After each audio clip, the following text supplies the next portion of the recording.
Hello everybody, I'm Ralph Cabbage and you're on Aquaman Knox. Today we're going to talk about and look at the new Oase return pumps. I'll tell you what I like about them, I'll tell you what I don't, and then we'll go over a few tricks to help them be more successful for you.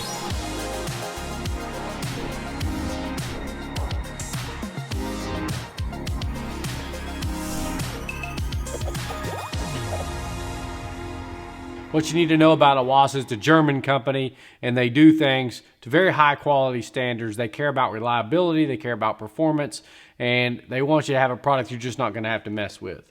Oase has a whole range of pumps. So you've got two sizes. You have 560 gallons per hour, 800 gallons per hour, 1150, and 1420. You go 85 gallons per hour, 135 gallons per hour, 250 gallons per hour, and 285 gallons per hour. Let's get into what I like about the pumps. We're going to talk mostly about the larger pump. And the larger pump looks like this, okay? And it's a beefy pump. When you first grab a hold of it, it's heavy. It has good weight to it. This is the 1420 gallon per hour pump, and it has the same exact footprint as the smaller 800 gallon per hour pump. So at that point, you've got the same footprint, different impellers, different windings, and that's how you get the different flow rates. All of this style of pump has two features. One, it has a 1-inch inlet and outlet thread. Now there's a little bit of a nuance to those, and I'll explain that in a moment. Second, they all have adjustable flow. Now this is tight and it's an O-ring adjustment. So unlike some flow adjustments that can rattle, this cannot rattle at all. So it's very stiff, very slow, and a lot more precise. So you can precisely regulate the flow up and down. It's not electronic, but it won't harm the pump, and the advantage to this is it's easy to set and it's cost effective. All of them come standard with a package that looks like this. And this package comes with the inlet and outlet fittings, and you can, like, two different sizes of barbs. So your outlet can be, you can either use the 5/8 barb, or you can use the smaller barb on them. And these are O-ring sealed with gaskets. So what that means to you is you do not want to, anything that has a gasket, you don't Teflon tape that. So it goes into position just like this. Gasket, just like on a garden hose. So with the thread, this will allow you to tighten down on tubing if you have the exact right tubing. I don't usually use that. What I normally do is clamp that with a plastic clamp, because these are metric, just like all of the pumps out of Europe. And for that reason, they fit a lot. Like 9/16 fits very snugly on that, but some people want to go up slightly on tubing to 5/8. And in that case, you just clamp it off, and it works better than these little guys here. But that just seals right onto the top of the pump. And that's all you do. So you won't need Teflon tape if you're going straight flexible. Advantage to flexible always, at least for a short transition, is less vibration transfers to your PVC. So I always like to do that. Some people will want a hard pipe straight to it. I'm going to show you how to do that in just a moment. Here's the nuance that I was telling you about a second ago when it comes to threads. You take a 1-inch thread, and although Oase claims this is a 1-inch thread, it sort of is. You can see it doesn't exactly fit. This is a 1-inch NPT, so it's standard 1-inch national pipe thread for US fitting. What that means is it's tapered. So it's tapered like actually like this. So the further you tighten it, the tighter it gets. And this is how we fix this. You can take a 1-inch square block, NPT thread, see that right here? And all you do is take a couple of turns on this. Now, better distributors that you buy these from will do this for you. So if you just ask and request it. Now, what's nice about that is you just take a couple of turns on that. You can see it's removing just a little bit of material, but it's aligning that thread up perfectly. You don't want to use a machine on this. So it aligns that thread up perfectly so that, look what happens now. With a little Teflon tape, you can just screw that bad boy right on there now, and you're good to go. So you're back to being able to use US threads. And still, you can use the Oase fitting, so it doesn't make any difference on that. So just remember that. Ask your distributor So ask them to, you know, thread that for you a little bit, and that can take care of that issue. You can see, fits very smoothly. A couple of turns on there, and just take it back off. Now, I've talked to Oase about this, and in the future, they may redo their mold. I don't know, but you don't have to let that stop you from getting a hold of one of these nice pumps. They're high quality and they're worth the look. Okay, second on the Oase. So we've talked about they have an intake screen. So it sits down in the pump. This won't vortex. I don't use those. I take those off in a sump, and I'll put a 90-degree elbow pulling off the bottom, and that's what I recommend. 90-degree elbow pulling off the bottom. And then you've got your outlet, which you can go rigid, like I showed you, with 1-inch rigid.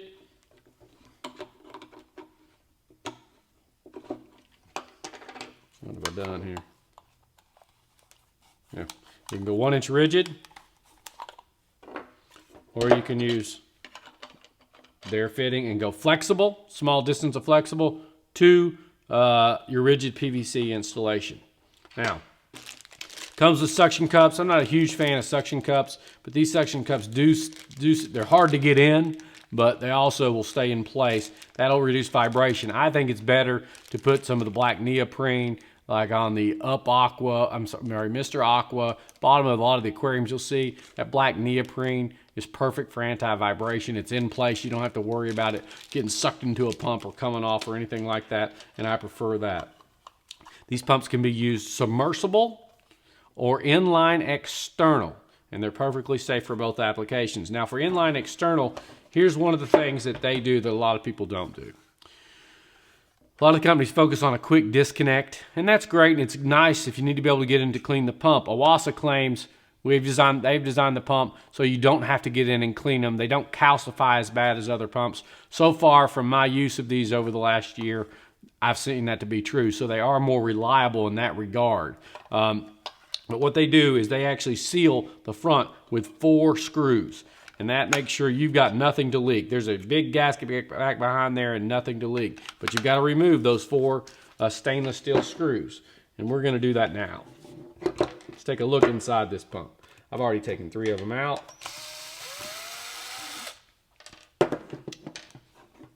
Once you do that, you can pull the front of the pump off, and you'll notice a very unique rotor design. So this is not like typical rotors that you see. Okay, now we're going to pull this off. Now, what I did is I had to use a small flathead screwdriver. Again, Oase has designed these so that you're not supposed to have to get in here very often at all. And let me show you some of the differences. So this actually is clipped into place. So that prevents vibration. And we'll look at the sound levels of these later, but that prevents vibration. But this actually, it doesn't just sit in there and you're hoping for the best. It literally, you see how strong that magnet is, it's neodymium. You literally, once it's in place, it snaps and it locks into place. You cannot pull out on it. You have to do this. So again, don't let that worry you. They've designed this to last a long time. There is a fixed, you can get it out with a puller, but it's a fixed rear bearing. And I think I can get it out with a screwdriver actually. So if you look, the bearing's a lot different. So it's a ceramic bearing, it's very smooth, but it's keyed. You see that keying? Once you look real close on that, that keying in there is what keeps it from spinning too freely in there and not working properly.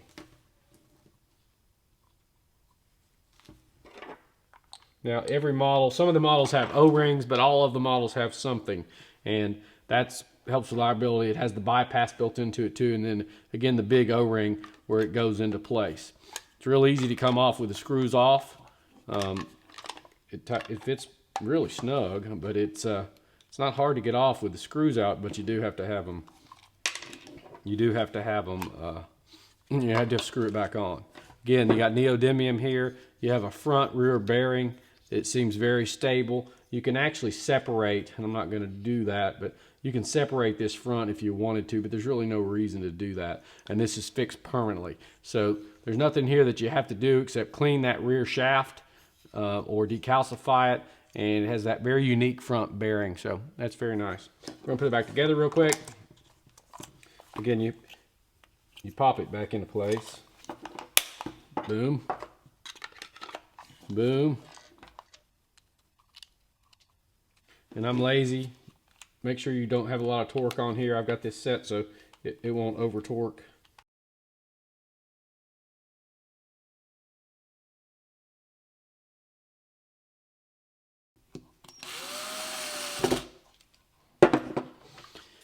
And you're back in business. So that is the Oase pump. Now, a couple of things I forgot to mention. All of these come with a cord, very long cord, which I like a lot. It's very heavy duty and grounded. So you're gonna get less chance of voltage stray. Some of you may have had that with some of the pumps that don't have grounded cords or heavier cabling. You're getting this, you know, listed UL listed pump, made in Italy, heavier cord, and you're not paying any more for this added advantage over competing brands, and that's something that I like a lot. Oase has both factories in Italy and in Germany, and this is one of from their Italian factory. And they have a factory in the United States to make the BioOrb tanks. So that's the bigger size pumps that I mentioned, up to 1,400 gallons per hour. We're excluding, they have a whole range of really large pumps that can be used, some of them for salt water too, but those are really designed for the pond industry. On the smaller pumps, they're more of a traditional design, what you may be used to. I still find it easier on these just to barely pry them open with a little screwdriver, as they put them on there snug. So, and then this is typical. It's got a flow adjuster on the front and small impeller here that just comes out. And again, these just have this tubing adapters, tubing fittings on them, like some of the other smaller pumps in the market.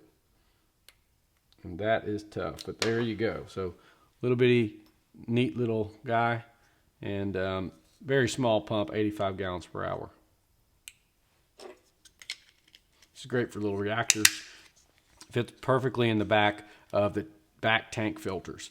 Now, don't forget, still, even on this pump, you're going to get a heavier cord. On these smaller ones, they did not go with a grounded cord, but you do have very thick, heavy cabling to prevent any chance of voltage issues. We're going to test out all these pumps. I like to use the same test for all of them. It's what I call the worst case scenario. So we're going to put these down in a glass tank with no gravel, just so you can see it run and measure it with a decibel meter from a few feet away. Now, it would be quieter in a sump or in a back filter, but I want to show you the worst case, and that's how I test every pump. So every pump's compared the exact same way. We've hooked up the Optimax 800. Now, there's going to be a lot of echo out here because we're in a concrete wall room, concrete floors.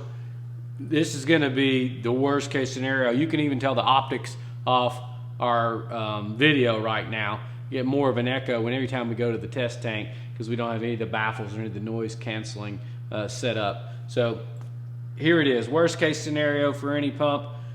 This fared pretty well. The Optimax is 800 GPH, and I've actually tried the whole range of pumps, and in larger sizes, they're all right at this same exact decibel rating.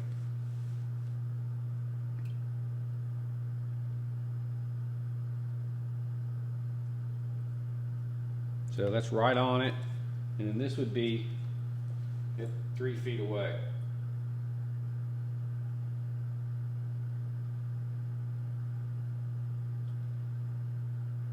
So 42 decibels at 3 to 5 feet away. That's really awesome, and there's no click in there. No, you know, sometimes even though a decibel rating is low, sometimes it can be still annoying.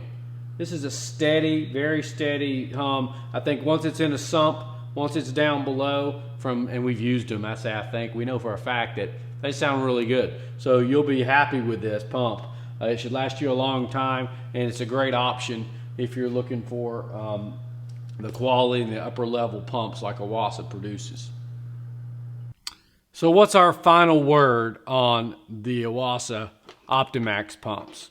Again, Optimax pumps, they come in a range all the way from 85 to 1,420 gallons per hour.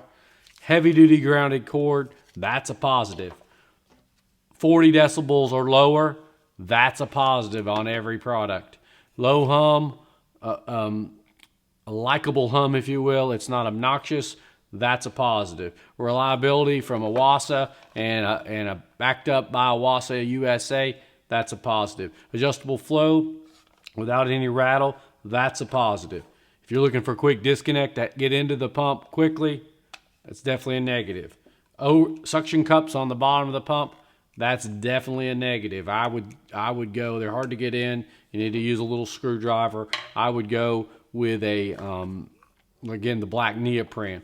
Threaded outlet, a negative. They need to fix the threaded outlet. Again, you're going to have to do that and thread the thing. Don't forget. But overall, I'd give this 4 out of 5 stars. I think it's a pump you should consider. It doesn't clog as easily, doesn't need to be decalcified as often as other pumps on the market, has no chance of an external application, has no chance of actually leaking the way they seal with the screws, the outside area, compared to some pumps that could be hit or knocked loose.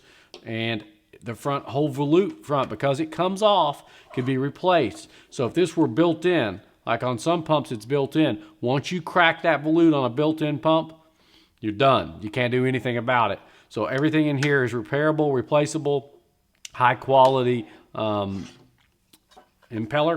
And overall, again, 4.5 stars easily. This is a return pump you should consider. I'm Ralph Cabbage, Aquaman Knox. Have a great day.